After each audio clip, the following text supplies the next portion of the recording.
تتميز هذه الطبعة أولا بالمحاضرات. عندنا حوالي 38 محاضرة ينشطها خبراء ومهندسين في ميدان البناء والتكنولوجيات الجديدة، إضافة إلى باحثين. يمكن التنويه على أنه عندنا شراكة مع 5 جامعات اللي جاوا يعرضوا معنا في هذا المجال. عندنا كذلك يوم دراسي بالتنسيق مع الجمعية الوطنية للمعماريين، ويوم تقني بالتنسيق مع الوكالة الوطنية لترقية وتطوير استخدام الطاقة.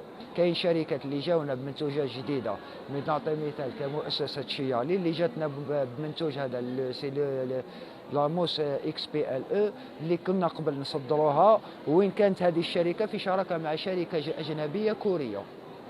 وكاين كذلك شركات من شركات وطنيه، كاين مؤسسات خاصه اللي جاوا معنا لهذا المعرض. هي شوف الحاجه اللي تميز الصالون المره هذه انه الشركات ماشي نقولوا شركات اجنبيه، عندنا شركات جزائريه اللي راهي تمثل علامات اجنبيه.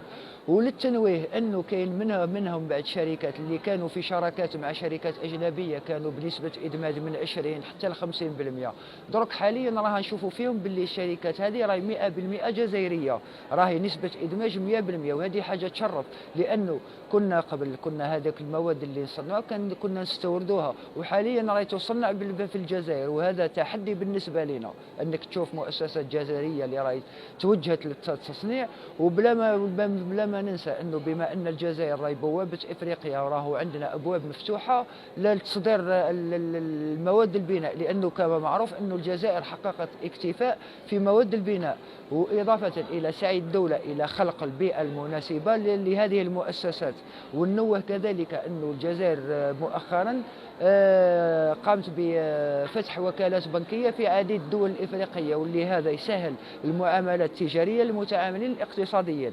الهدف الأساسي من الصالون هو التسويق للمنتوج الجزائري. كاين أهداف أخرى أنه نحطوا المهنيين ولا الجامعيين في صورة باه يشوفوا البناء الجديد واش كاين التكنولوجيا، لأنه لا يخفى علينا أنه رانا في عصر الذكاء الاصطناعي، ولازم نكونوا نتجاوبوا معاه، لازم نكونوا على بالنا واش رانا كاين حاجة جديدة. تابعوا راديو الجديد على مواقع التواصل الاجتماعي.